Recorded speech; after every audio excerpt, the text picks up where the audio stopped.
2 of my video series on this really great, awesome StarCraft 2 arcade game called Era Zombie Defense. And in this one, I've already gone past the introduction of what it is. If you haven't watched that video, go ahead, click on the like button, go to my channel, and find the introductory video to this game mode. That's probably, if you've never played this before, you want to go ahead and check that out so you get an idea of what exactly you're supposed to do. If you want to go ahead and skip and watch this video, I'm going to get into what you need to do as a noob to get started in the first era. We're going to go break it down by era, what you need to be doing, and I'm going to start with what I did myself. So, if I haven't introduced myself, this is BoomTitanium, and let's go ahead and jump right in. So this is a replay. I'm going to go ahead and press play. And what you're going to notice is you have, actually I'll pause it real quick. There's a couple of main things about your starting base when you start in this game. Of course, if you never played this before, you really do want to pick further out country like Great Britain. This is Great Britain, and this is the one that I played. So Great Britain starts off with 2 town halls. The town halls are where you're going to train your peasants. Peasants are like SCVs in StarCraft 2, as in they gather your resources. Especially early game, they're responsible for gathering all of the wood that you're going to need.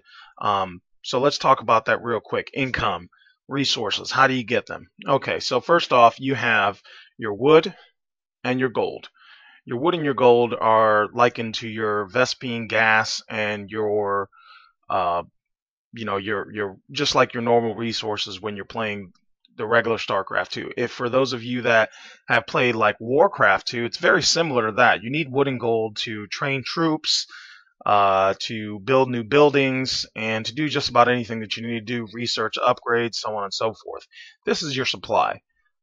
This supply number is unchangeable. You can't change the supply. You can't add to it unless you do a specific upgrade, which I will go over probably in another video. I don't know if I'll have enough time to do it.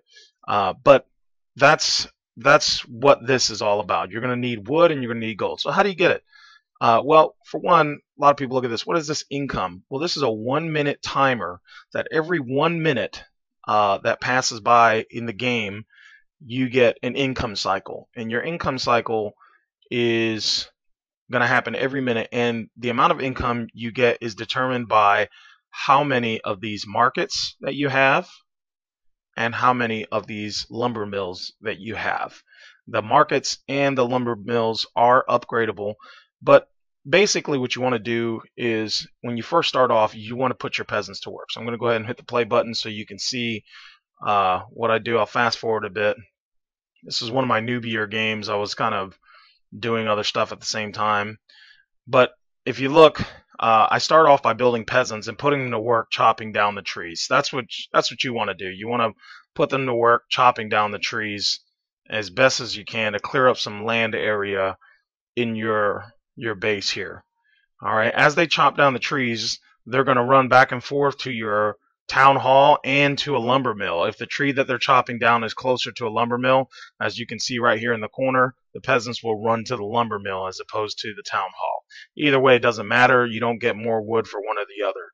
Now, as you're training peasants and chopping down wood, you also want to make sure that you're having a standing army. If you look right here, this is going to be your militia barracks.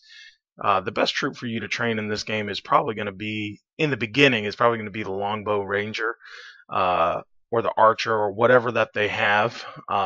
So you want to go ahead and jump right on that. Start training those up. You want to have a standing army of about 20 or so military units. Now I'm going to pause it right here because here's another point that I bring up.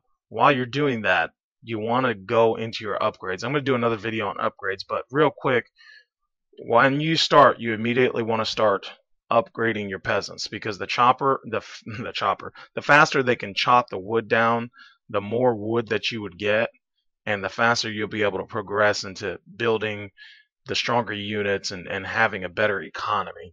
Now, we got about 20 seconds to go. I'm going to show you how this income timer works. You see my gold right there?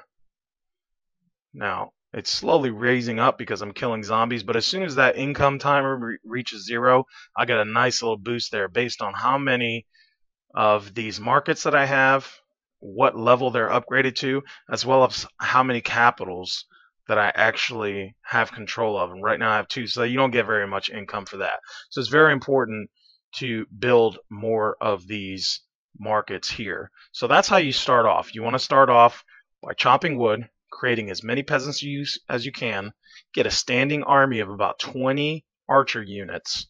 You really don't. If it varies. If you have like Carthage or another place that doesn't have very good archer units or has a really strong different type of unit, you might want to do that. Like Egypt, their archers are okay, but you're probably better off having their like follower of Anubis or something like that. But basically, you want to do that. You want to train a standing army of about 20. Train as many peasants as you can, and start building these markets. Choose a peasant, choose what they're going to build, and build the market. You want to build about 12 of them. 12 markets is going to give you a pretty good gold income for you to start working on your upgrades. And with that, I'm going to go ahead and cut this video short. And I'm going to make another video on what upgrades you should be doing. But that should get you started really well on your way to mastering this game and eventually eradicating all the zombies. Thank you very much for watching my video. If you like this video, hit the like button and subscribe for my upcoming videos. Again, as always, have a great day.